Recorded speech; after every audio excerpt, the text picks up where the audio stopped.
ओम अज्ञानतिमिरान्धस्य ज्ञानाञ्जनशलाकया चक्षुरुन्मिलितं येन तस्मै श्रीगुरुवे नमः। नमो महावदन्याय कृष्ण प्रेम प्रदायते कृष्णाय कृष्ण चैतन्य नामने गौरतुषे नमः। हे कृष्ण करुणा सिंधु दीन बंधु जगतपते गोपेश गोपिका कांत राधा कांत नमोस्तुते। तप्त कांचन गौरांगी राधे वृंदावनेश्वरी वृषभानुसुते देवी प्रणमामि हरिप्रिये तवैवास्मि ना जीवामि त्वया विना इति विज्ञाय राधे त्वं नय मां शरणातिके गुर्वे गौरचन्द्राय राधिकाय तदालये कृष्णाय कृष्ण भक्ताय तद्भक्ताय नमो नमः। वाञ्छाकल्पतरुवश्य कृपा सिन्धुभ्येव च पतितानां पावनेभ्यो वैष्णवेभ्यो नमो नमः। श्री कृष्ण चैतन्य प्रभु नित्यानंद श्री अद्वैत गदाधर श्रीवासादि श्री गौर भक्तवृंद हरे कृष्ण कृष्ण कृष्ण हरे हरे हरे राम राम राम हरे।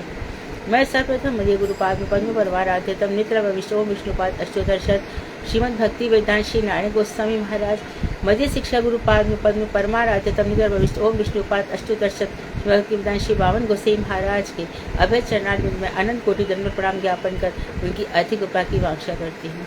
मैं ग्रंथराज मणि श्रीमद भागवत मणि माला हृदय रचिता ओम विष्णुपाद सच्चिदानंद श्री भक्ति विनोद ठाकुर के चरणारविंद में कोटि कोटि दंडवत प्रणाम निवेदन कर उनकी अति कृपा की भिक्षा करती हूँ।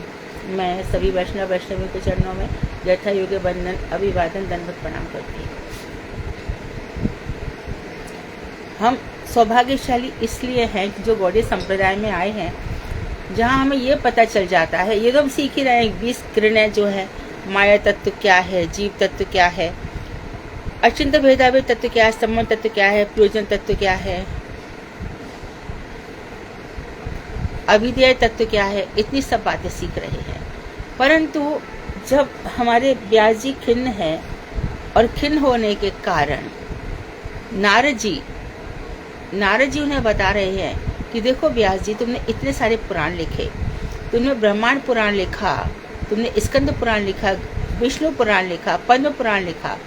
स्कंद पुराण में भी श्री कृष्ण की लीलाएं वर्णन करी हैं, परंतु जिस तरह से भगवान श्री कृष्ण का तुमको वर्णन करना चाहिए तुम कर नहीं पाए।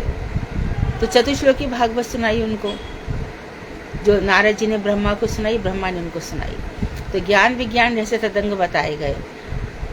उसके बाद उनसे कहा कि देखो, बहुत विशेष ध्यान देने योग्य बात है कि तुम ये वर्णन नहीं कर पाए कि जो गर्भोशय विष्णु है वो कारण अर्णवशय विष्णु के सौंदर्य को देख करके मुग्ध हो जाते हैं। कारण अर्णवशय विष्णु भगवान नारायण के सौंदर्य को देखकर मुग्ध हो जाते हैं, और जो स्वयं नारायण है वो द्वारकाधीश श्री कृष्ण के सौंदर्य को देखकर भी मुग्ध हो जाते हैं, और जो द्वारकाधीश श्री कृष्ण है वो क्या हो जाते हैं, नंद नंदन यशोदा नंदन भगवान श्री कृष्ण की रूप माधुरी, लीला माधुरी, गुण माधुरी का वर्णन करके, देख करके, सुन करके एकदम स्तंभित रह जाते हैं। ये लोग भी सुनो, तो हमें क्या पता था अभी तक कि कृष्ण के इतने सारे रूप हैं, कृष्ण के अंश हैं ये सब, और जो द्वारकाधीश इत्यादि उनके विलास है, तो ये हमें पता ही नहीं था। तो ये गौड़ीय संप्रदाय में आने से पता चलता है, जिसके कारण हमारे जो आराध्य देव है उसकी जो धारणा है वो स्पष्ट हो जाती है कि हमें कहाँ पर माधुर्य अधिक मिलेगा, कहाँ हम द्वारका क्यों जाएं, हमें तो वहाँ इतना सेवा का मौका नहीं मिलेगा, क्योंकि रुक्मणी के पास से तो उठ के वो बार बार हस्तिनापुर जाते हैं, तो हमें वहाँ सेवा का इतना मौका ही नहीं मिलेगा। तो तुमने ये सब बातें नहीं बताई, तुमने बताया ही नहीं कि श्री कृष्ण बाल काल में माखन भी चुरा सकते हैं, तुमने बताया ही नहीं गोपियों का चीरहरण भी कर सकते हैं। जो जो मधुर लीलाएं कर रहे हैं तुम इसका वर्णन नहीं कर पाए। तो श्रीमद् भागवत में व्यास जी ने जब इसका वर्णन किया तो इनके हृदय में अपार शांति आई। तो भगवान श्री कृष्ण की जो लीलाएं हैं उनका जो चिंतन है, हम रोज रोज ही पढ़ रहे हैं कि भगवान श्री कृष्ण के चरणार बिंदु का ध्यान करना चाहिए, उनके हृदय में कौस्तुभमणि है, उनके हृदय में सुंदर वैजयंती माला है, गले में कंठहार है, शिवस का चिन्ह है, उसका ध्यान करना चाहिए। तो अब देखो, कृष्ण पर्सनली भी व्यक्तिगत रूप से मेरे लिए, आपके लिए, इसके लिए, उसके लिए, जगत के सब जीवों के लिए अपना अंतर्यामी नियुक्त कर रखा है, लेकिन अंतर्यामी से ये ज्ञानी बन जाएगा, कर्मी बन जाएगा। अभी देखो कितने ही ऐसे लोग हैं, आज क्या बार है, आज है कल है, गुरुवार कब है ना, सौभाग्य, अरे माघ मास की वैभव लक्ष्मी सौभाग्य, पहले कोई करता भी नहीं था, और ये भी नहीं पता किससे लक्ष्मी आएगी, ये आएगा वो आएगा, इस तरह से करेंगे, नए नए व्रत निकाल लेते हैं ये सब। तो कर्मी, ज्ञानी, योगी, ध्यानी, इन सब की स्थिति हमें अब अलग पता चली है। अब हमें पता चला है कि मन कैसे अलग अलग हो जाते हैं। अब हमें पता चला है कि ओम नमो भगवते वासुदेवाय और गोपाल मंत्र में कितना अंतर है। अब हमें पता चला है कि शिव और राधा एक नहीं हो सकते, दुर्गा और राधा एक नहीं हो सकती, भगवान श्री राम और कृष्ण एक नहीं हो सकते। अब हमें पता चला है कि राम और कृष्ण विष्णु के अवतार नहीं है, बल्कि विष्णु उनके अंश है। तो इन भगवान श्री कृष्ण को प्राप्त करने के लिए हृदय में रागात्मिका और उसके बाद रूपानुभाव की आवश्यकता है। हमारा हृदय विरक्त तो हो संसार से, लेकिन अनुरक्त कहाँ पर हो, भगवान श्री। जैसे जैसे इस पे ऐसी ओढ़े कारी चुनरिया चढ़े न दूजो रंग, जिसपे अब और रंग चढ़ ही नहीं सकता। दिन पे दिन और गहरा इसमें रंगता चला जाता है। किसके कारण? भगवान श्री कृष्ण की अद्भुत कथाओं के कारण। वही तो कथाएं हैं जो जीव गोस्वामी ने गोपाल चंपू में अपने अलग स्टाइल से व्यक्त की, चकोती ठाकुर ने अपने अलग हिसाब से व्यक्त की। तो ये जो लीलाओं का ध्यान करते, चिंतन करते हैं, तो भगवान श्री कृष्ण ऐसे लोगों के जीवन में चैत्य गुरु बनकर प्रेरणा करते हैं, यहाँ जाओ, यहाँ कथा सुनो, यहाँ अमृत बरस रहा है, कथा रूपी अमृत। तो भगवान श्री कृष्ण बड़े चालाक है ना। मोहिनी अवतार में उन्होंने क्या किया कि देवताओं को क्या चाहिए, सुरा चाहिए, सुंदरी चाहिए, तो उनको एक लाइन में बैठा दिया, उनको एक लाइन में बैठा दिया। तो देवताओं को तो अमृत देते जा रहे हैं, ये क्या करेंगे, मेरी कथाओं के प्रति इनका भाव जागेगा। और असुरों को, इनको तो सुरा और सुंदरी चाहिए, इसलिए भगवान क्या करते हैं, टेढ़ी टेढ़ी निगाहों से उनके ऊपर मुस्कुराकर देखते जाते हैं, अरे ठहरो मिलेगा। तो ऐसे भगवान श्री कृष्ण की लीलाओं में हमारे चक्रवर्ती ठाकुर, हमारे भक्ति विनोद ठाकुर, ये सब डूबे रहे, और उन्हीं की वाणी हम पढ़ करके अपने जीवन को धन्य कर रहे हैं। तो जो भी आप लोग पढ़ रहे हो, है ना,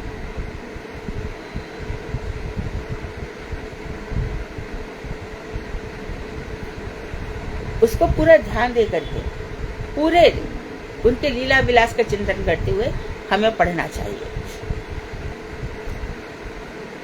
अब आज का श्लोक है 69।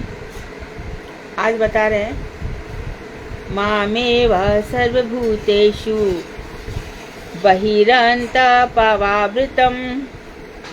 ईक्षेत्वात्मनि चात्मनं यथा खम्मलाशयाः।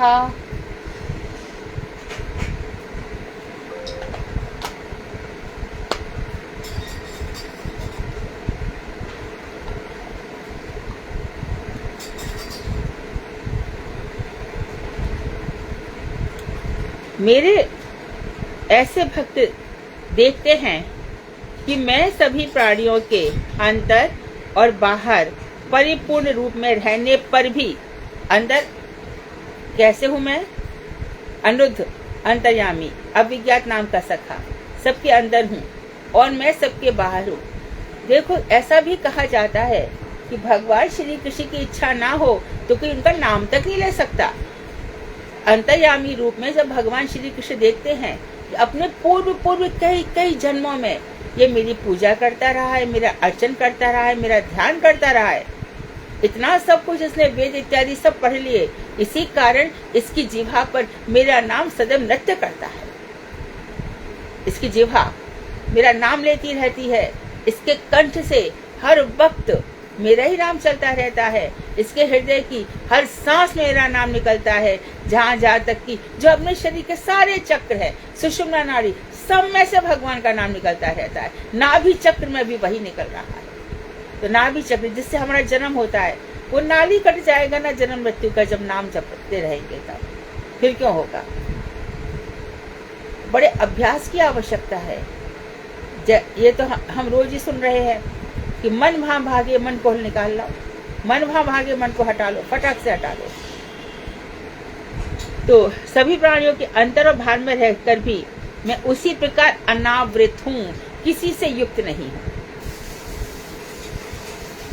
यदि किसी के अंदर है, क्या उसने मुझे ढक लिया या बाहर में वहीं तक रह गया? नहीं, मैं अंदर रहकर भी सर्वव्यापक हूं, मैं किसी युक्त नहीं हूं, अनावृत हूं। जैसे कि आकाश सभी स्थानों पर रहने पर भी आवरण शून्य रहता है, सभी स्थानों पर रहता है लेकिन उसका कोई आवरण नहीं है, अर्थात किसी से युक्त नहीं रहता आकाश। उसका कोई, कहते कि ये आकाश इतना हो गया बस खत्म, इतनी लिमिटेड है, ये हमारा घर है, ये तुम्हारा घर है, यहाँ पे इतना आकाश है, नहीं, आकाश सर्वव्यापक है, उसको लिमिट नहीं कर सकते। इस अवस्था में वे सभी प्राणियों की आत्मा में आत्मस्वरूप मुझ परमात्मा का ही दर्शन करते हैं। तो सभी प्राणियों में तो भक्त, फिर भक्त को क्या चिंता है, कोई क्या बोल रहा है, क्या अपमान कर रहा है, क्या निंदा कर रहा है, इधर उधर क्या चर्चा हो रही, भक्त को क्या लेना देना इन बातों से। मठ मंदिरों में हम जाते हैं, वहाँ पे हमारे गुरु जी ने हमको हरिनाम दिया तो हम जाएंगे, और वहाँ पे हम देखते हैं कि वो ऐसा कह रहा है, ऐसा मत देखो। अब हमारा काम ये था ही नहीं, यही तो हमारी परीक्षा का समय है, हम प्रपंच से ऊपर उठे कि नहीं उठे। हम वही सब करने लग गए जा करके, और एक चिंता की बात हो जाती है सबके अंदर। हम तो बहुत चाहते हैं, घर वाले नहीं करने देते, और हम बार बार ये कहते हैं कि मत सुनो। साल 2 साल तकलीफ हो सकती है, फिर नहीं होती, फिर नहीं होती, क्योंकि ठाकुर जी को परीक्षा देने का समय है। वही, ये सोना या सोने का पानी है, ये ऐसी करते हैं, मेरे लिए उसने क्या क्या कर रखा है। तो भगवान किसी से अनुरक्त नहीं होते। जैसे कि आकाश से वायु निकलती है, वायु से वो उससे निकलती तो निकलती है, उसको कुछ लेना देना नहीं है। जैसे आकाश सर्वव्यापक रहता है, उसी प्रकार भगवान हृदय में भी रहते हैं और सर्वव्यापक भी रहते हैं। जैसे कि ध्रुव महाराज अंदर ही तो जप कर रहे थे, मधुवन में क्या था, कोई मूर्ति थी वहां पे, क्या था, वन में अकेले ही थे। डर तो लग सकता है, छोटा सा बालक है, 5 वर्ष का, बिहड़ वन है, जिसका ध्यान कर रहे थे चतुर्भुज स्वरूप का। अचानक देखा कि है ही नहीं मेरे हृदय में, यहाँ बाहर और अंदर सब एक हो गया। देखा तो बाहर खड़े, छोटा सा बालक क्या स्तुति करेगा। भगवान जान गए कि स्तुति करना चाहता है। भगवान ने शक्ति संचार किया, अपना शंख उनके कपूल पे लगा दिया, और भरत जी छोटे से बच्चे यही स्तुति करने लगे। पहले यही किया, ना चंता ना भई यस्य, ना जिसके अंदर कोई है ना जिसके बाहर कोई है, ना जो अंदर है ना बाहर है। आगे बता रहे हैं, नरेष्वभीक्षणं मदभावं पुंसो भावयतो चिरात्, स्पर्धा असूया तिरस्काराः सांकारा वियन्ति ही। जो सभी मानवों में, सभी मनुष्यों में सर्वदा मद अधिष्ठान बुद्धि यानी कृष्ण सबके हृदय में विराजित है, ऐसा विचार। गीता में भी भगवान ने कहा, अम सर्वस्व हृदयो, सबके हृदय में मैं स्थित हूँ। भगवान समस्त प्राणियों के हृदय में विराजमान है, जो ऐसा विचार करते हैं। तो देखो, मद अधिष्ठान बुद्धि, अब जो कीट पतंग इसको खा रहे हैं और आके हमसे कहते हैं कि अरे मानव धर्म के लिए हमको 100 रुपए दे दो। हमारे मराठी भाई लोग आते हैं, मानव धर्म कर दो, है ना, गणेश जी के लिए ये दे दो, क्या बोलते, चंदा दे दो, डोनेशन, है ना। तो मांगते हैं। हमने उनसे पूछा, आप डोनेशन क्यों ले रहे हैं? कि पंडाल बनेगा, गणपति का आह्वान होगा, तो फिर विसर्जन भी तो होगा, उसके बाद ड्रिंक करोगे, डांस करोगे, और सोचोगे कि ये आरूप सिद्धा भक्ति है। एक अक्षर भी भक्ति का नहीं है। इतना सा, बल्कि तो अपराध है जितना गणपति के कारण भगवान श्री कृष्ण के चरणों में अपराध हो रहा है, ऐसा अपराध हो नहीं सकता। जितने भी गणपति आएंगे, गणपति के हाथ में बंशी दे देते हैं, गणपति के सिर में चक्र दे देते हैं, गणपति के हाथ में शंख चक्र गदा पद्म में लगा देते हैं, सब लगा देते हैं। और लाल बाग का राजा, एक क्रेज है यहाँ पे, हमें फ्लैट मिल गया। कहाँ? लाल बाग के राजा को हम दर्शन कर सकते हैं जहां से निकलता है। ये क्या भक्ति है? हमको क्या मिलता? हमको क्या मिलेगा?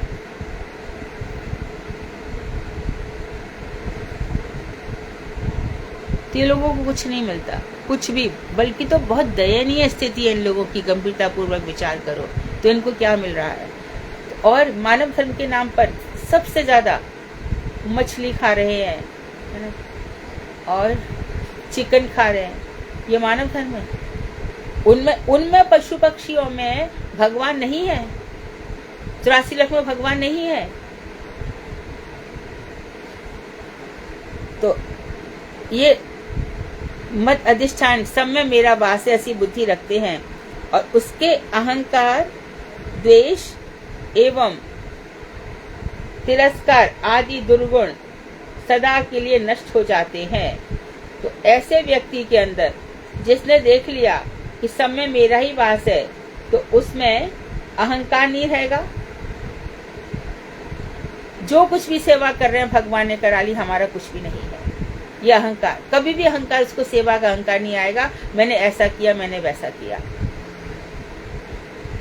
उसके बाद द्वेष, किसी से दुश्मनी क्यों रखेगा? सिया राम में सब जग जानी, करहूं प्रणाम जोड़ जुग पानी, सबको देख के प्रसन्न होगा। और भगवान यही चाहते हैं। ईर्ष्या विद्वान मत्सर प्रिया, विद्वान सब कुछ छोड़ देता है, ईर्ष्या नहीं छोड़ता। तो वो ईर्ष्या क्या करेगा? उसकी बुराई करके निकालेगा। अरे कुछ नहीं आता, बस मूर्ख लोगों ने उसको इतना मान लिया है, मूर्ख लोग उसका सम्मान करते हैं।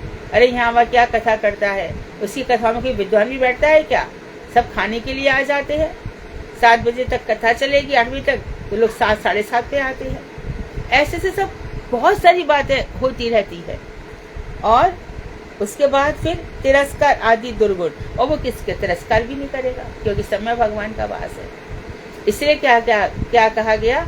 तिनादपि सुनीचेन, तिनके सिवा अधिक। तो महाप्रभु ने जो आदेश दिए, महाप्रभु भक्त बनकर आए और कहा जैसा मैं कहता हूँ, जैसा मैं भजता हूँ, वैसे रहता हूँ, वैसे ही रहो। महाप्रभु चटक पर्वत का, गोवर्धन पर्वत का दर्शन करते हैं। महाप्रभु समुद्र जाते थे, यमुना नदी का दर्शन करते हैं। इसी प्रकार से गुरु जी थे। गुरु जी कहते थे कि आप मॉर्निंग वॉक के लिए जा रहे हो। बोले कौन जा रहा है? महाराज आप मॉर्निंग वॉक कर रहे हैं। बोले मॉर्निंग वॉक देख रहा है तू, मैं तो गिरिराज जी की परिक्रमा कर रहा हूँ। उन भावों में रहते हैं।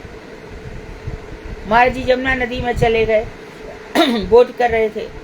तो महाराज जी आप बोटिंग कर रहे हैं? बोले नहीं, मैं उस कालिये नाग को नचते हुए भगवान श्री कृष्ण का, उस पर जो नाच कर रहे हैं, मैं उनका दर्शन कर रहा हूँ। महाराज जी से किसी ने कहा, अमेरिका में वृंदावन का ही व्यक्ति था, महाराज जी मैं तो कभी भी अमेरिका नहीं आ सकता, मेरा तो यहाँ मन ही नहीं लगता। आपका कैसे लग जाता है? महाराज बोले ऐसा है तो आज के बाद कभी मत आना, हमें तो यहाँ पर भी वृंदावन ही नजर आता है। तो सारी समझ भाई अपने मन की ही है। जो कुछ है, ध्यान, धारणा, समाज, सब कुछ अपने मन का ही है। दुनिया के बीच में रह करके अपने आप को सजाना, संवारना है, अपने मन को, इसको सुंदर बनाना है। तो झाड़ पोंछ तो करनी पड़ेगी ना। और ये तो हर दिन सुबह से शाम तक ना जाने कितने विचार हमारे मन में आएंगे और ना जाने लोग क्या क्या हमारे विषय में कहेंगे और हमारे लिए कहेंगे, हमारी परिस्थितियां भी आएंगी। उन सबको झाड़ते झाड़ते अपने को संभाल के रखना है। भक्ति कोहिनूर हीरो के समान है, इसको सजा के रखो। तो ये दुर्गुण हमेशा के लिए चले जाते हैं, मनुष्य के नष्ट हो जाते हैं मेरी भक्ति करने से। और क्या बता रहे हैं?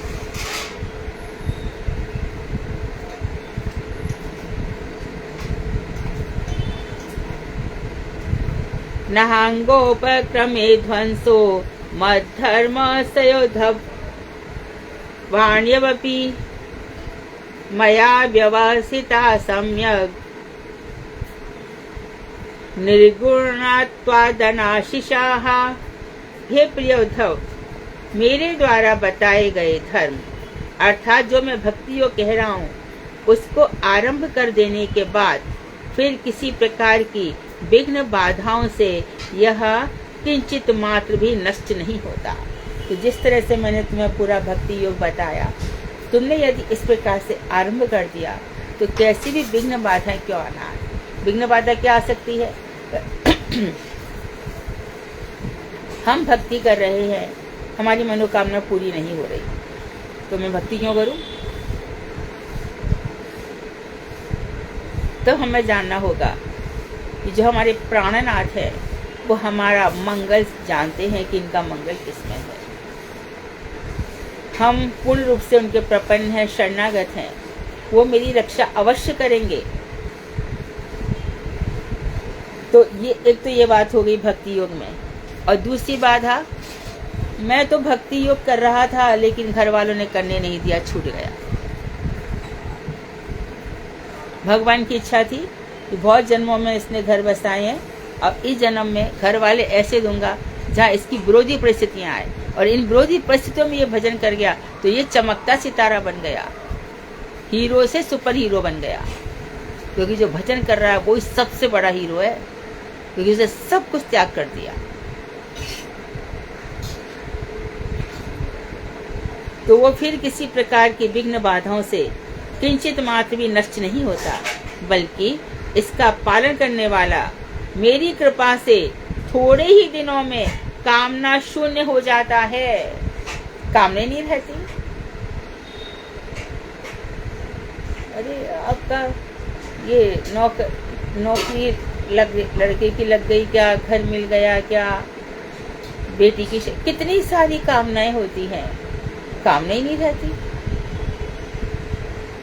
कामना शून्य हो जाता है। इसलिए है ना, ऐसा जीवन जियो आराम से, सब तज हरि भज। आराम से ले चलो ठाकुर जी, जहाँ आपकी इच्छा है ले चलो, क्या फर्क है। ये तो यात्रा कब से हम करते चले आ रहे हैं, इस जन्म में कौन सी नई बात है। आपका काम ही, आपने संसार बनाया ही मृत्यु वाला है। आपके संसार में है ही क्या? आपके संसार में ऐसा कुछ भी नहीं है ठाकुर जी जिसकी वजह से हमारा आकर्षण हो जाए। वृंदावन भूमि है। अब वृंदावन भूमि की जो चिन्मयता है, वृंदावन भूमि की जो रमण रहती है, वृंदावन भूमि में जो हमारे गोपीश्वर महादेव हैं, वहाँ की जो यमुना जी है, वहाँ का जो केशी घाट है, वहाँ पे जो मदन मोहन जी का मंदिर है, आदित्य टीला है, वो कहाँ से लाएंगे?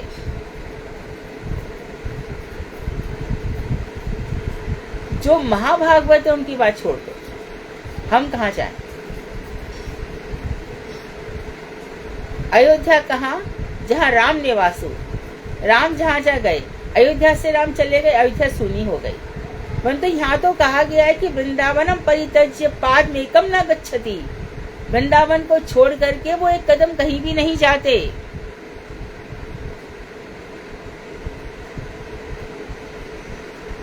मथुरा यत सन्नितो सदा हरि, और वृंदावन के पास मथुरा भी एक क्षण छोड़ते नहीं है। तो मथुरा के अंदर वृंदावन है, उस वृंदावन में श्री हरि का वास है। जो धाम है, धाम का शिखर है, धाम में सर्वोपरि स्थान रखता है, और उस सर्वोपरि स्थान से भी बड़ा स्थान बताया गया राधा कुंड, गिरि गोवर्धन। उस राधा कुंड पे बैठकर तो कृष्ण प्रेममयी राधा, कृष्ण द्रवमयी राधा, तो जो द्रव के रूप में श्री जी प्रभावित हो रही है, उसको बढ़कर के क्या करना है। तो इस प्रकार संपूर्ण रूप में कामना शून्य हो जाता है और निर्गुणता प्राप्त कर ही लेता है। ना सत्वगुण तमोगुण रजोगुण नहीं रह जाते। जो विशुद्ध सत्व है, जो वसुदेव जी में एकदम विशुद्ध सत्व, वही कृष्ण को आकर्षित करता है। माया के 3 गुणों से जीव बंधता नहीं है। प्रेम की डोरी रहती है उसके हृदय में, जो कृष्ण के चरणों को बांधे रखती है। और हाथ छुड़ाए जात हो निर्बल जान के मोह, और हृदय से जब निकसोगे तब जानूंगे। तो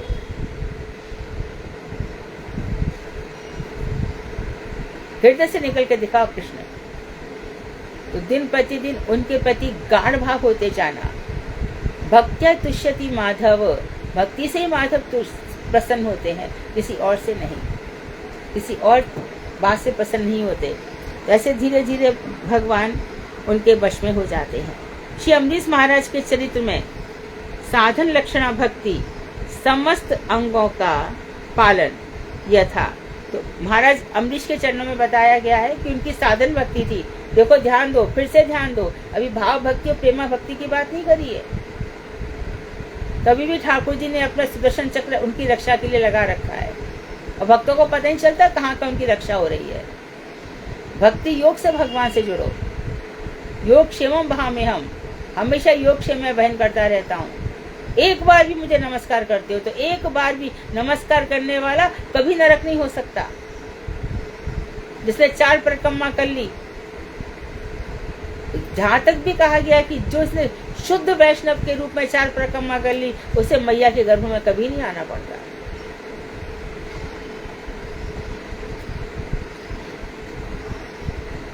तो उनमें कैसे नवधा भक्ति है बताया गया भागवत के 9वें स्कंध के 4थे अध्याय के 18 से 20 श्लोक में।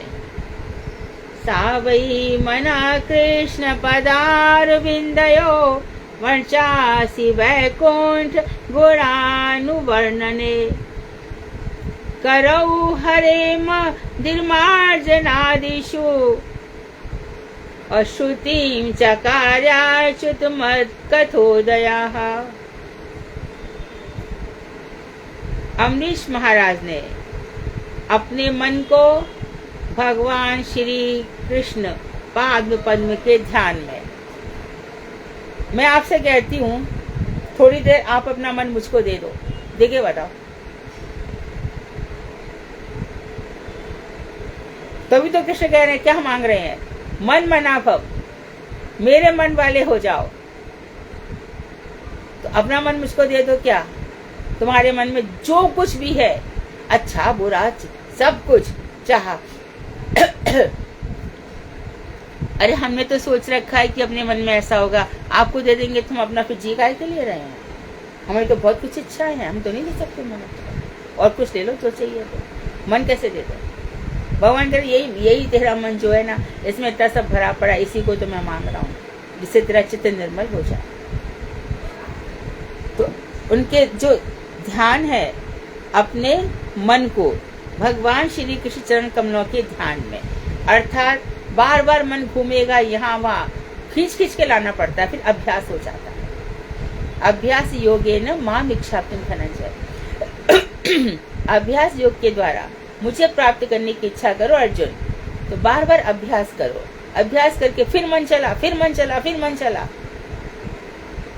टीचर क्लास में पढ़ाती है और बार बार जब पढ़ाती है तो बच्चे जो विंडो के पास बैठ गए उनको तो मजा हो गया, टीचर क्या कह रही है और क्लास में कितनी स्लिप पास हो रही है, पीछे बॉयफ्रेंड की और गर्लफ्रेंड की और क्या क्या हो रहा है, वहाँ बर्थडे में सरप्राइज क्या देंगे इसको, और बच्चा आराम से जिंदगी के सारे सुख भोग रहा है विंडो के बाहर, खिड़की से बाहर होकर।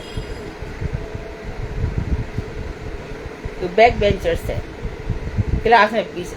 सच्ची बात पूछो तो जिंदगी के मजे उनके ही हैं जिनको परवाह कुछ भी नहीं है, और बाद में जब उनको जिंदगी की लताड़ें पड़ती हैं, कहीं कुछ भी नहीं मिलता, तब पता चलता है कि इस मन का हमने क्या कर डाला। उसी मन को भगवान मानते, उसी को मांग रहे हैं। यहाँ वहाँ सब बहुत मनुष्य को बहुत लगता है, जरा इधर से छोटे छोटे बच्चे आज क्लास बंक करते हैं। बंक का मतलब मालूम है? हाँ, क्लास की छुट्टी करते हैं। देखो कितनी खुशी है उनको, कितना सब कुछ है। अरे इसको पता ही चलने देंगे, आज चुपचाप से जाते हैं, चोरी से जाते हैं, धोखा देते हैं। तो ऐसे जितने भी वंचक हैं, जितने भी ये इन सबको जिसमें आनंद आता है, भगवान श्री कृष्ण कहते हैं तुम मुझे मानते तो अपने मन को मुझ में दे दो। तो महाराज अम्बरीश का स्वाभाविक रूप से उनका ध्यान धारणा कैसा है? उन्होंने अपने मन को भगवान श्री कृष्ण के ध्यान में, अपनी वाणी को भगवान श्री कृष्ण के गुणानुवर्णन में, भगवान श्री कृष्ण के गुण। तो गुण दिन रात जो हमारे उर्व विक्रम त्रिविक्रम ठाकुर जी हैं, उनकी विभिन्न लीला है उनके वर्णन करने में। दोनों हाथों को श्री हरि के मंदिर मार्जना दी। महाराज जिसके यहाँ पे हजारों परिचारक है, वो क्या कर रहे हैं? भगवान श्री हरि के मंदिर को साफ कर रहे हैं। और हम जरा भी पैसा आ जाए, कोई मंदिर साफ कर देना, मंदिर के बर्तन धो देना, प्रसाद बना देना, प्रसाद से थाली ले आओ तो हमें जरा भोजन लगा देना, हमारा खाना जरा गर्म कर देना, भगवान की थाली तुम खा ले। मैंने सुना हुआ है ऐसा।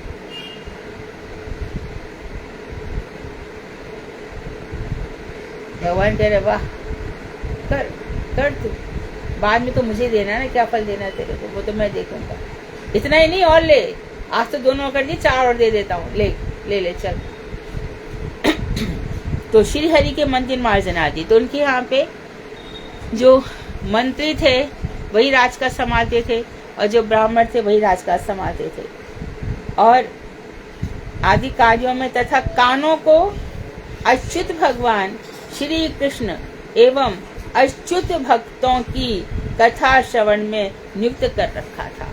तो भक्त और भगवान ये दोनों अच्युत हैं, संसार से इनका कोई मोह नहीं है, बिल्कुल अलग पड़े हुए हैं। अच्युत एकदम, कहीं दूर दूर तक कोई लगाव नहीं है। और ऐसे भगवान श्री कृष्ण सबके हृदय में विराजमान है, परंतु किसी के भी नहीं है। इसी प्रकार से भगवान के भक्त रहते जरूर संसार में हैं, पर वो भी भगवान के अतिरिक्त किसी के भी नहीं है, बस वैष्णवों के। भक्ति भक्त भगवंत गुरु चतुर नाम बपु एक, तिनके पद सुमिरन करे नासे विघ्न अनेक। यही छे गोसाई जब करे चरण बंदन, जहाँ है ते विघ्न नाश अभिष्ट पूरण। यही छे गोसाई जब ब्रजे कैलावास, राधा कृष्ण नित्य लीला करीला प्रकाश। हरि हरये नमः, कृष्ण यादवाय नमः, यादवाय माधवाय केशवाय नमः। तो इस तरह से जीवन चलता था महाराज अम्बरीश का।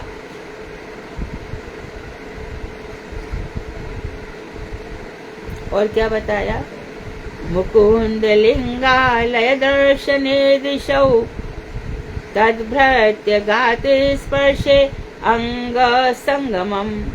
घ्राणम शतत्पाद सरोज सौरभे, श्रीमत् लभ्याम रसनाम तदर्पिते।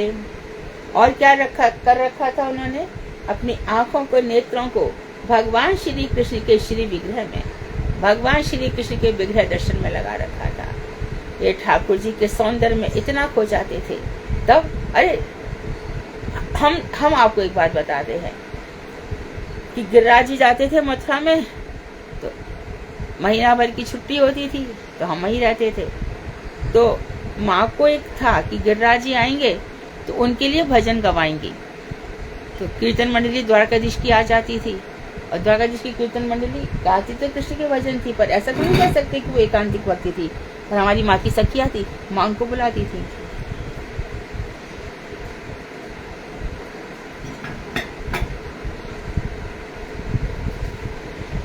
तो अभी तो कुछ नहीं, पर मैं उससे कहती कि आप है ना एकांतिक भक्तों को तो बुलाती नहीं हो। अब हमारे मठ से 2-4 ब्रह्मचारी बुलवा लो, कीर्तन करा लो। तू बैठे तो है दिन भर मठ में, यहाँ वो तो अपने मन की कल्लन है। तो नहीं मानती थी और बुला लेती। वो लोग तो चाय वाय भी पीते थे, तो बुला करके फिर तो मैं बड़े शुद्ध चित्त से बैठी थी। गिरिराज जी का खूब, हमारे घर के भी गिरिराज जी, दोनों गिरिराज जी। तो मैं गिरिराज जी को देख रही थी कि आप जानो आपकी क्या प्रेरणा है। तो गिरिराज जी ने जैसे ही उन्होंने भजन गाना शुरू किया, मेरी माँ की धुलाई, वैसे गिरिराज जी ने ऐसे से करके गाना, आश्चर्यचकित होकर सब देखते थे, उनको वही अच्छा लगा। तब मेरे मस्तिष्क में एक बात पक्की घर कर गई, वो भाव चाहिए, उसको भाव चाहिए। तोतरी भाषा में हो, जैसे तैसे हमारी साधना चल रही, हम पक्के साधक बन रहे, एकदम दृढ़। प्रभुपाद जी, भक्तिविनोद ठाकुर जैसे बता रहे, हम चलते चले जा रहे हैं। परंतु जो ब्रज जनानुरागी है ना, ब्रज के भावों में वो हमेशा डूबे रहते हैं। ऐसे इतनी विडंबना है तो वो द्वारकाधीश, परंतु मैंने कोई काम उनका द्वारकाधीश जैसा नहीं देखा। चतुर्धारी है, पर सारा की सारा, पूरा की पूरा मथुरा उनको अभी तक बाल भाव में मानता है।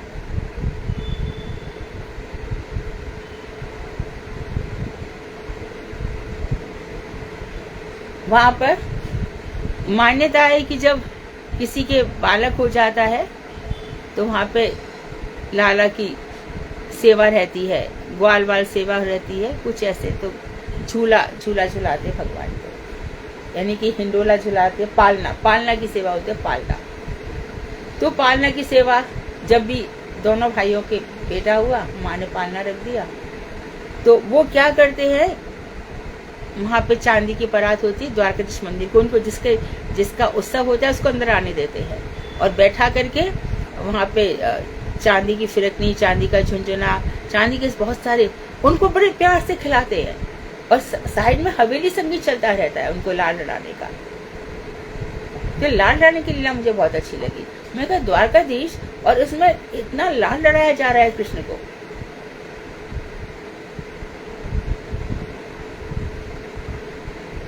तो भगवान श्री कृष्ण हर सेवा स्वीकार करते हैं।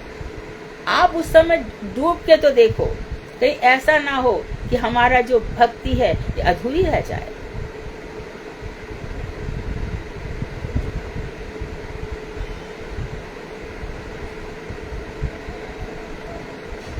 हाँ, तो श्री कृष्ण के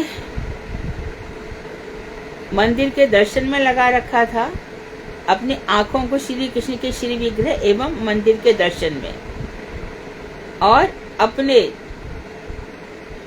अंगों को श्री कृष्ण के दासों के शरीर स्पर्श में, अर्थात जहाँ दास मिल जाए वहां पर उनकी चरण रज को, भक्त जहाँ भी मिल जाए मौका मत छोड़ो, भक्त का एकदम बड़ी श्रद्धा के साथ प्रणाम करो, और पद धौत जल, जहां तक हो सके उनके चरणों का धुले जल का आस्वादन करो, और भक्त भुक्त अवशिष्ट, और भक्त का खाया हुआ उसमें से कुछ प्रसाद मिल जाए तो उसमें बिल्कुल भी जरा भी मत सोचो, इस समय भाव आ गया ना अपराध हो जाएगा, अरे झूठन हम क्यों खाएंगे। वो महा महा महाप्रसाद। और संग, वैष्णवों का स्पर्श और वैष्णवों के संग प्राप्ति में, अब देखो नवदा भक्ति कैसे होती है। संग प्राप्ति में उनका संग रहे, या तो गुरुजी कह रहे थे तुम लोगों को कुछ भी ना मिले, किसी का साथ मत करना, हरि नाम कर लेना, मन नहीं लग रहा है तो जोर जोर से कर लेना, परंतु अवैष्णव का साथ कभी मत करना। नासिका को भगवान श्री कृष्ण के श्री चरण कमलों की जो सुगंध है उसको सूंघने में, चरण कमलों में तुलसी का मकरंद है और पुष्प हैं, जूही चमेली जो भी चढ़ाया है, जब निर्माल्य हो जाता है तब उसको सूंघने में, और सूंघ करके फिर ऐसी जगह जहाँ पर नदी इत्यादि में प्रवाहित हो सके, तथा रसना को, अपनी जीवा को कृष्ण अर्पित तुलसी युक्त प्रसाद अन्न के आस्वादन में, तो जिसमें अन्न में तुलसी पड़ी हो उस तुलसी युक्त प्रसाद को आस्वादन करने में नियुक्त कर रखा था। और पादौ हरे क्षेत्र पदानुसर्पणे शिरो ऋषिकेश पदाभिवंदते, कामं च दास्ये न तु काम काम्यया, यथोत्तमा श्लोक जनाश्रयारति। अपने दोनों चरणों को कृष्ण धाम के भ्रमण अर्थात परिक्रमा आदि में, पैरों को परिक्रमा में, मस्तक, अपने मस्तक को, देखो सर्वांग सेवा हो रही है, सर्वांग तो नहीं कर पाएंगे पर कितने सारे अंगों को लगा रखा है श्री कृष्ण चरणों के अभिवंदन में, अर्थात उनके स्वसुख तात्पर्य से युक्त भगवान श्री कृष्ण चरणों के अभिवंदन में। तो अपने मस्तक को जब भगवान के श्री कृष्ण के चरणों में बार बार झुकाकर प्रणाम करते थे और कामनाओं का परित्याग करके अपने सुख से युक्त जो कामनाएं हैं, ऐसी समस्त कामना का परित्याग करके उन्होंने काम को कृष्ण दासत्व है, मेरी कोई कामना नहीं है, बस मैं कृष्ण का दास हूँ, दासों का दासों का दासों का दास हूँ, अनुदास हूँ। तो कृष्ण के दास में अर्पण कर रखा था तथा कामानुग क्रोध, क्योंकि जब कामनाएं पूर्ण नहीं होती है तो क्रोध आता है। कामनाएं पूर्ण नहीं होती, इंसान को क्रोध नहीं आ सकता यदि कामना पूर्ण ना हो तो। कामानुग क्रोध इत्यादि को ऐसे कार्यों में नियुक्त किया जिससे कृष्ण आश्रित रति उत्पन्न होती है। तो इन सबको ऐसे कार्यों में लगा दिया जहाँ कृष्ण से और रति और प्रेम उत्पन्न होता है। तो दिन प्रतिदिन हमारे ये देखे कि रति की जो मात्रा है वो कितनी बढ़ रही है कि घट रही है कि क्या हो रहा है, कृष्ण के अतिरिक्त और कुछ है या नहीं।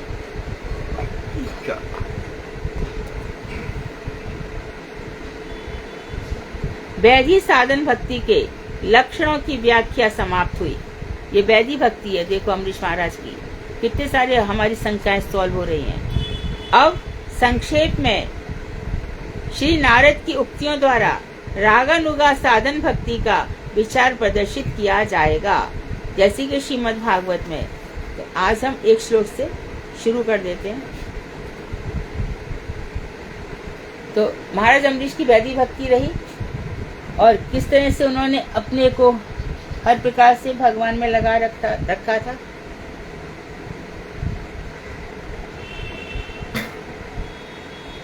नारद जी रागात्मिका भक्ति के गुरु हैं।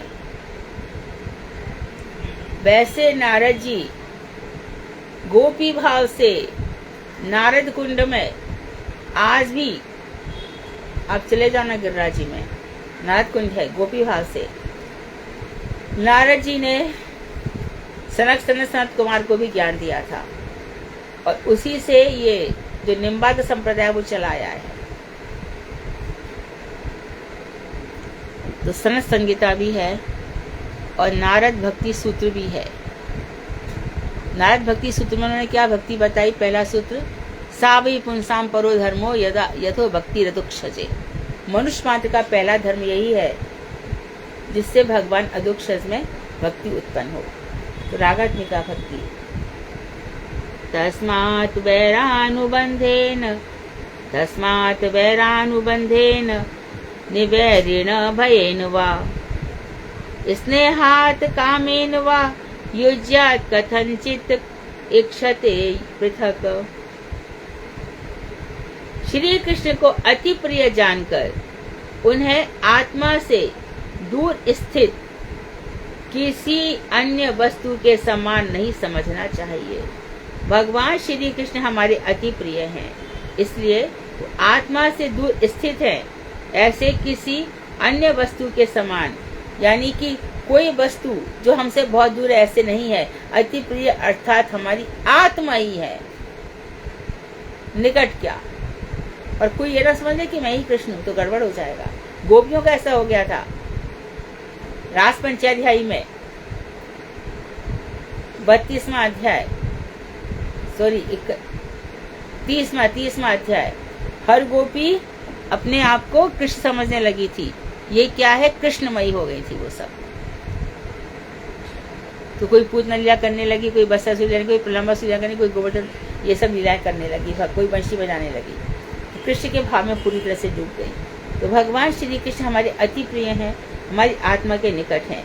तो उन्हें आत्मा से दूर स्थित किसी अन्य वस्तु के समान नहीं समझना चाहिए। जैसे अन्य वस्तुएं हमसे बहुत दूर होती है, ऐसे कृष्ण नहीं है। वैरानुबंध, बैर भाव से, बैरहीन भाव से, बैर भाव से हो अथवा बैरहीन भाव से, काम से हो, भय से हो, स्नेह से, इसमें से किसी भी एक प्रकार प्रवृत्ति के द्वारा मन को श्री कृष्ण में लगा देना चाहिए। तो आगे बताएंगे वैरानुबंधन के द्वारा कौन गया।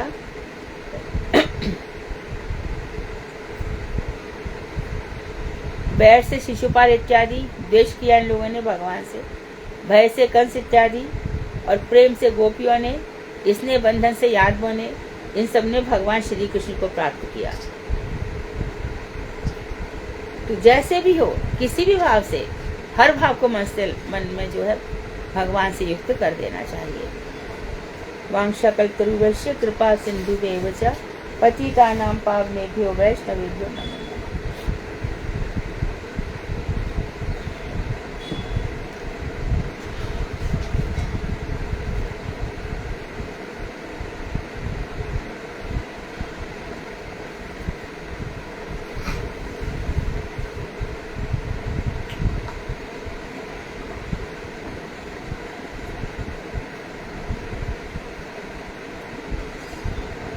बोलिए।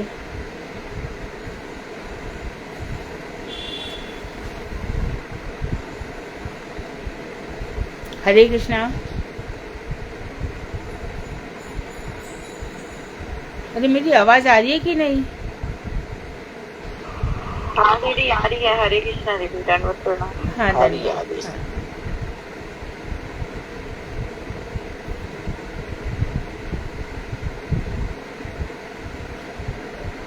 हाँ हरे कृष्णा दीदी, आपने एक वो बताया था पहले 69 श्लोक में, ये आवरण शून्य रहता है, नहीं समझी मैं। आवरण शून्य, हाँ खुला रहता है ना, इसका कोई आवरण नहीं होता किसी प्रकार का। यहाँ पे मतलब हर प्राणियों में आत्मा के रूप में, आत्मा स्वरूप में परमात्मा का दर्शन करते हैं। तो यहाँ पे भगवान कह रहे हैं कि आवरण शून्य नहीं रहता, यानी खुला रहता है मेरा, बिल्कुल किसी भी तरह से आप मेरा, ठीक है, कोई आवरण नहीं है। हाँ। ना किसी भाव का, ना किसी वस्तु का, निरावरण है वो। हरे कृष्णा दीदी। हाँ हाँ दीदी, हमको ये पूछना था, गौलोक में स्थित 4 प्रकोष्ठों के नाम बताइए। दीदी कौन सी सेवा हम करते हैं, किस मतलब उसमें जाते हैं? जैसे ब्रज, गोकुल, मथुरा, द्वारका में है, तो कौन से भगवान की सेवा करनी चाहिए किस लोक में जाने के लिए? मथुरा, द्वारका, वृंदावन, सब जगह श्री कृष्ण के अतिरिक्त तो कोई भी नहीं है। लेकिन द्वारका में रुक्मणी जी के साथ है, जहाँ पे समंजसा रहती है। मथुरा में, मथुरा तो है ही नहीं है, वसुदेव जी वहीं चले गए थे द्वारका में। उसके बाद ब्रज में यशोदा जी इत्यादि है। ब्रज, द्वारका और मथुरा, हाँ मथुरा में कह सकते हैं वसुदेव देव की है। ब्रज और कौन सा बताती हूँ मैं? ब्रज, मथुरा, गोकुल और द्वारका। हाँ, और गोकुल में सब गोपियां हैं, गोकुल में गोपियां हैं सब। और द्वारका में दीदी? गोकुल में गोपियां, द्वारका में रुक्मणी और ब्रज में यशोदा इत्यादि, और मथुरा में वसुदेव देवकी।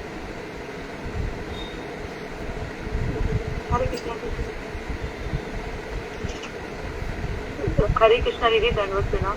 दीदी तो राधिका के साथ कहाँ पर है? गोकुल, गोकुल, वृंदावन, वृंदावन, गोलोक और गोकुल एक ही है। ठीक है। दंडवत प्रणाम दीदी।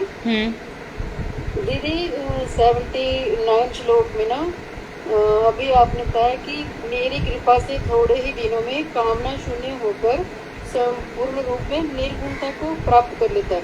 निर्गुणता का मतलब सत्व, रज, तम तीनों गुणों से ऊपर, तीनों गुणों से ऊपर, तीनों गुणों से रहित, ठीक है, माया के गुणों से रहित। ठीक है। भक्ति निर्गुणा ही होती है।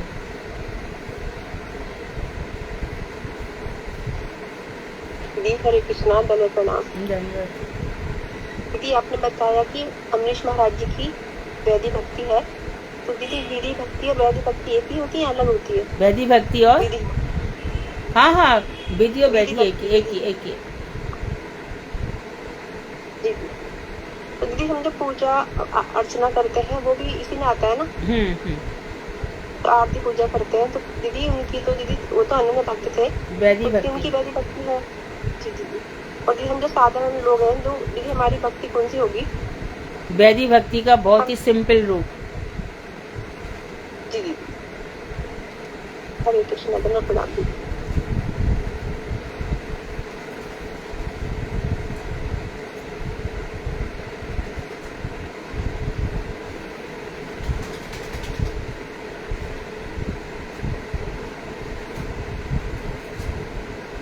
और कोई प्रश्न है? हरे कृष्णा दीदी। दीदी वो वाली जो आरती है, भाले गौर गदाधर आरती में सुबह को करते हैं या मतलब सुबह से कभी भी कर सकते हैं? ये आरती संध्या आरती है, सुबह। अच्छा, संध्या आरती। हाँ।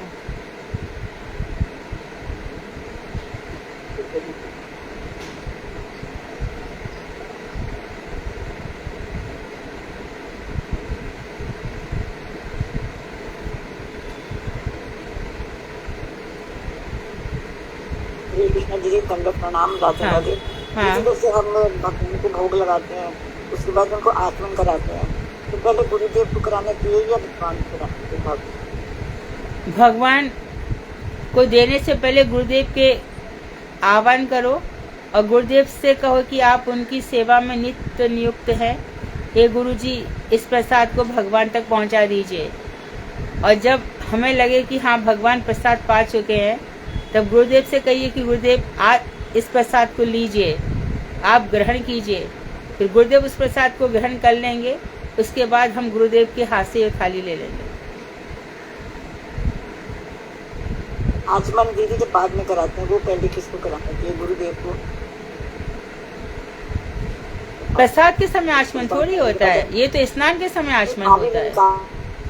थाली निकालते हैं, जैसे वो करते हैं ना, जैसे जिसको बोलते हैं जैसे भगवान जी को कुल्ला कराना या कुछ भी आप कह सकते हैं वैसे। नहीं, हम इस भोजन के बाद तो कुल्ला नहीं कराया जाता, पानी जल दिया जाता है। पानी है जल है, पानी है जल। पान जल तो हम साथ रखते हैं थाली में। हाँ, पान भोजन के साथ। तो थाली और पानी दोनों साथ में बाहर आ जाएंगे। स्नान कराने से तो पहले बाद में पाद कैसे? आचमन किया जाता है। तो बाद में नहीं करते कुछ? नहीं। ठीक है दीदी।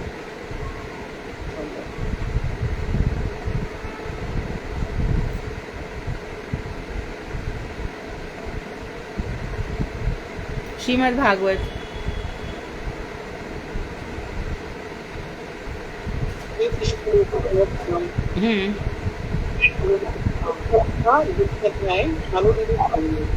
कौन?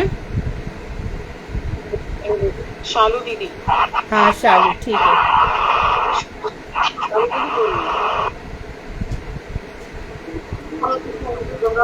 आवाज आती है?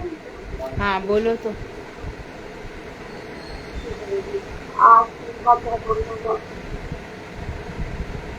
ओम अज्ञान सिंहागत स्वानां गौतमा अक्रोरो निर्तम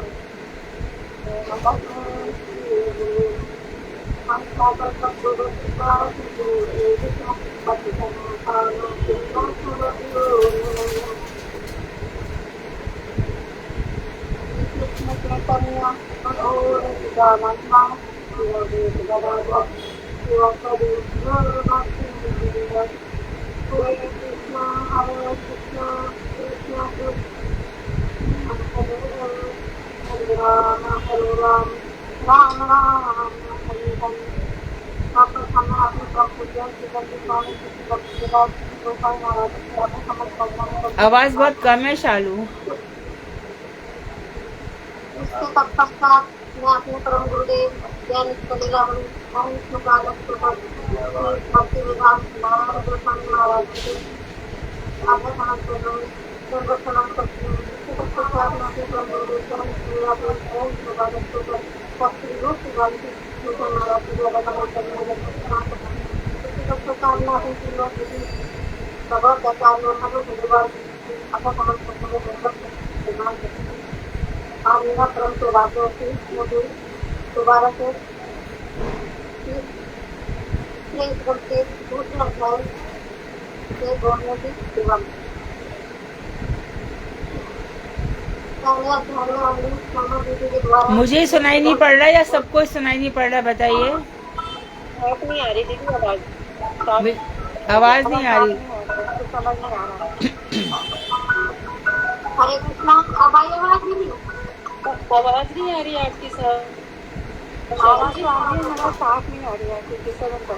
हरे कृष्णा, हरे आवाज आई? अब आई? आ रही है, आवाज आ रही है। हरे कृष्णा, आई आवाज? दीदी साफ नहीं है। हरे कृष्णा। शालू दीदी एक सेकंड, सब आप लोग म्यूट कर लीजिए। शालू दीदी मुझे लग रहा कहीं है। शालू दीदी बड़ा डिस्टर्बिंग आ रही है, क्लियर आवाज नहीं है आपकी, और दीदी तक भी आवाज नहीं पहुंच पा रही है। आप थोड़ा कहीं अलग हट के कथा करो, आपकी डिस्टर्बिंग है। अंदर कोई बोल रहा है आपके पास। हरे कृष्णा, अब बोलो। अब आई आवाज? हाँ अब ठीक है। दीदी आ रही है आपके पास? हाँ अभी तो ठीक है, पर 2-3 लाइन बोलेंगी तब पता चलेगा। हाँ जी हाँ। पहले अध्याय में हमने रामा दीदी के द्वारा श्री उद्धव जी और विदुर जी के आपस में मिलने पर उनके बीच कथन हुआ। इससे विदुर जी ने कहा कि अपने पुत्र दुर्योधन के मोह में मुझे वह पांडु पुत्रों को भी घर से निकाल दिया। भगवान आज होते हुए भी अपने भक्तों के हेतु इस प्रपंच संसार में आकर दिव्य लीलाएं की है। वे राक्षसों का शालू आवाज ठीक से करो, शालू आवाज ठीक करो। ठीक है दीदी, मैं ना अभी थोड़ा सा ऐसा ना दूसरी जगह बैठ रही हूँ, है ना।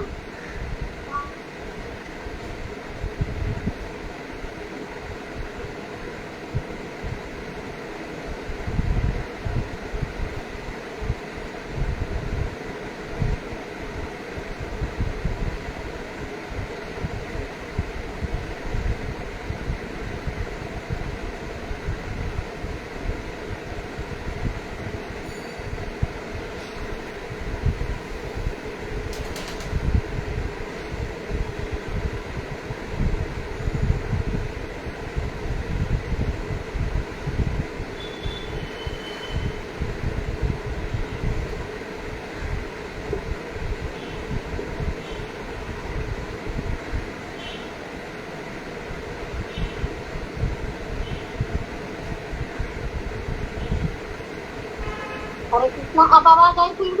हाँ बोलो, 2-3 लाइन बोलो।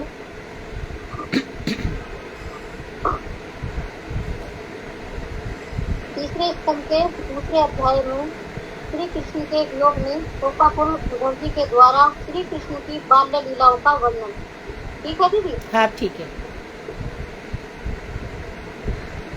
श्री सुखदेव गोस्वामी जी ने कहा, जब विदुर जी ने श्री उद्धव जी से भगवान श्री कृष्ण के विषय में बहुत कुछ पूछा, तब परम भागवत उद्धव जी के ध्यान में श्री कृष्ण की बाल लीलाएं उदित हो गई, जिससे कि वह उनके वियोग में अधीर हो गए। वे किसी भी प्रश्न का उत्तर भी न दे सके। बाल्यकाल से ही 5 वर्ष की आयु में खेलते हुए भगवान श्री कृष्ण की मूर्ति बनाकर पूजा किया करते थे। भोजन ग्रहण करने के लिए माँ को पुकारने पर भी नहीं आते थे कि अभी मेरी पूजा नहीं हुआ है। भगवान की सेवा करते करते आगे व्रत हो गए थे। विदुर जी श्री कृष्ण के संबंध में इतने सारे प्रश्न सुनकर मैं अचानक कैसे उत्तर दे सकते हैं। अब उद्धव जी ने अपने हृदय को भगवान श्री कृष्ण के चरण कमलों में अंकित कर दिया। वह परम आनंदित होते हुए थोड़ी देर चुप रहे। उनके अंगों में रोमांच उठा, आंखों में अश्रुधारा बहने लगी। यह सब देखकर विदुर जी समझ गए कि उद्धव जी भागवत भाव में स्थिर है। कुछ समय पश्चात उद्धव जी भगवत धाम से उतरकर धीरे धीरे बाह्य दशा में आ गए। उन्होंने अपने अश्रु पूरित नेत्रों को पोंछा। वह विदुर जी को संबोधन करके कहने लगे, हे विदुर जी, भगवान श्री कृष्ण की स्मरण लीला कर लेने पर हमारे घरों में घोर अंधकार छा गया है। ऐसी दशा में आपके द्वारा पूछी गई बंधु वृक्ष की कुशलता के बारे में क्या कहूँ। भगवान ने अजन्मा होने पर भी यदुकुल में जन्म लिया, लेकिन अभागे यादव उनके साथ रहते हुए भी उनके भगवत स्वरूप को पहचान नहीं पाए। यद्यपि यादव लोग समझदार मन के भाव को जानने वाले व भगवान के साथ क्रीड़ा करने वाले किया करते थे, तथापि श्री कृष्ण भगवान को एक श्रेष्ठ यादव मात्र ही समझते थे। शिशुपाल ने भगवान को गालियां दी। नासिक यादव कहते कि यादव हमारे बंधु हैं। इन अवहेलना सूचक शब्दों से भगवत प्राण श्री कृष्ण की बुद्धि कभी भ्रमित नहीं हुई। भगवान ने उन दीन लोगों को बहुत समय तक दर्शन दिया, लेकिन अब वे उनकी दर्शन लालसाओं को तृप्त कर अंतर्ध्यान हो गई।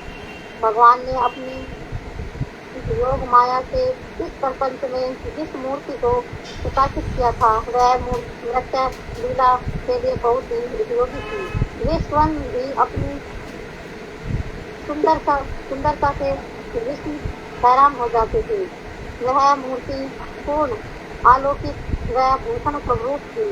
युधिष्ठिर महाराज के राजसू यज्ञ में भगवान श्री कृष्ण के मनोहर स्वरूप को देखकर प्राणी यह विचार करने लगे कि विधाता की सारी निपुणता इस मूर्ति को बनाने में प्रकाशित करने में ही समाप्त हो गई।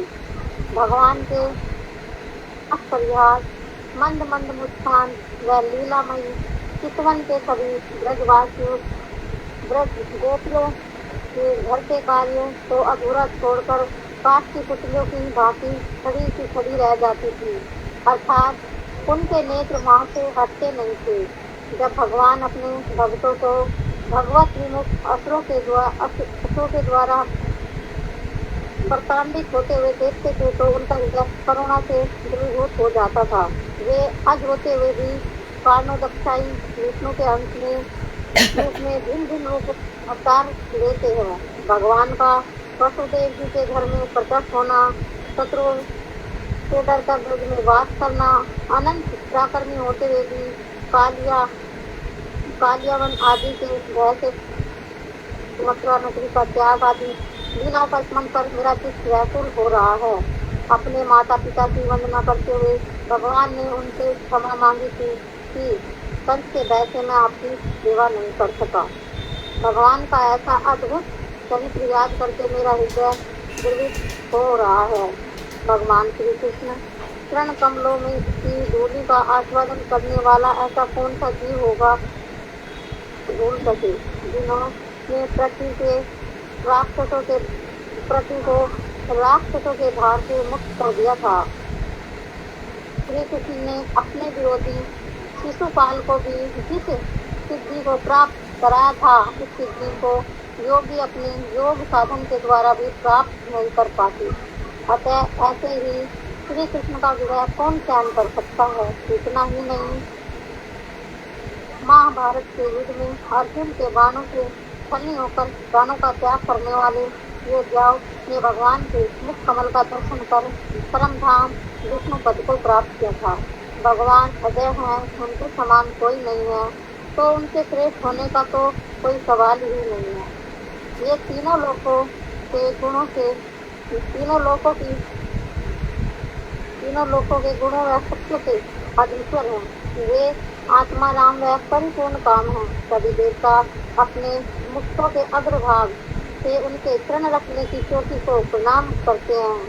हे विदुर जी, जिस राज सिंहासन को पाने के लिए देवतागण भी कामना करते हैं, उस पर श्री अपने नाना उग्रसेन को दिखाकर खुद सेवक भाव से उनके सन्मुख खड़े हो गए। ये सब याद कर मेरा मन बड़ा पीड़ित होता है। बकासुर की बहन पूतना को तो धात्री गति प्रदान की, जबकि वह कालकुट विष लगाकर उन्हें स्तनपान कराने आई थी। ऐसा दयालु श्री कृष्ण के अतिरिक्त और कोई नहीं हो सकता। वे असुर भी धन्य हैं जिनका चित्त बैर भाव से सर्वदा श्री कृष्ण में लगा रहता था और वे श्री हरि को नित्य निरंतर अपने ऊपर झपटते हुए देखा करते थे। भगवान ब्रह्मा जी की प्रार्थना पर पंच के कारागार में श्री वसुदेव की पत्नी देवकी के गर्भ से अब अवतीर्ण होकर पृथ्वी को भारहीन राक्षस हीन कर आनंदित किया। पंच के भय के कारण श्री वसुदेव जी ने उन्हें नंद बाबा के यहाँ ब्रज में पहुँचा दिया, जहाँ वे 11 वर्ष की आयु तक बलराम जी के साथ स्थिर रहे। उनका प्रभाव ब्रज के बाहर किसी पर प्रकट नहीं हुआ। सर्वव्यापक परम तत्व बछड़ों को चराते हुए अन्य ग्वालों के साथ यमुना जी के तट पर सुंदर हरे भरे वृक्षों में से सजा हुआ उपवन में विचरण किया करते थे। वे ब्रजवासियों को अपनी कौमार लीला की माधुरी का प्रदर्शन कराते हुए कभी रोते, कभी हंसते, कभी मुग्ध शिशु की भांति प्रतीत होते थे। कभी मायावी असुरों को खेल खेल में इस प्रकार मार डालते थे जैसे कोई बालक खिलौनों को तोड़ फोड़ डालता है। भगवान श्री कृष्ण ने कालिया नाग का दमन कर यमुना का जल पीने वाले ग्वालों और गाय को पुनः जीवित कर दिया। तत्पश्चात उन्हें वहाँ से निकाल कर सबको यमुना का निर्मल जल उपलब्ध कराया। भगवान श्री कृष्ण ने इंद्र का मान भंग करने की इच्छा से उत्तम ब्राह्मणों के द्वारा नंद बाबा से गौ पूजा का आयोजन कराया। इस प्रकार इंद्र का मान भंग हो गया। वे उससे मूसलाधार वर्षा कर ब्रज की विनाश की योजना बनाई। सभी ब्रजवासी भय से व्याकुल हो गए। जब भगवान श्री कृष्ण ने खेल ही खेल में छत्र के समान गोवर्धन पर्वत को धारण कर सभी ब्रजवासियों और पशुओं की रक्षा की। तब चंद्रमा की चांदनी में प्रकाशित वृंदावन में प्रदोष काल में रात्रि के प्रथम पैर में अव्यक्त मधुर पदों का ज्ञान करते हुए गोपियों के साथ रास क्रीड़ा की थी। हरे कृष्णा दीदी, बहुत प्रणाम। वांछा कल्पत्रु कृपा सिंधु नाम नमो नमः। इस तरह से हमने तृतीय स्कंद के तृतीय अध्याय में भगवान श्री कृष्ण की लीलाओं का संक्षेप में वर्णन सुना। तो भागवत के द्वितीय स्कंद में भी भगवान की अवतार लीलाओं का वर्णन हुआ, तृतीय स्कंद में भी हुआ। तो श्रीमद् भागवत में भगवान की लीला स्तुति रूप में जहाँ तक बतलाई गई विस्तार से दशम स्कंद में हुई।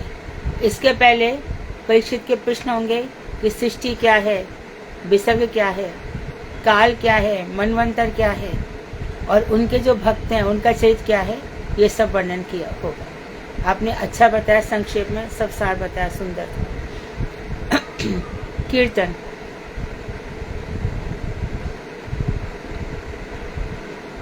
दीदी मैं करूँ कीर्तन?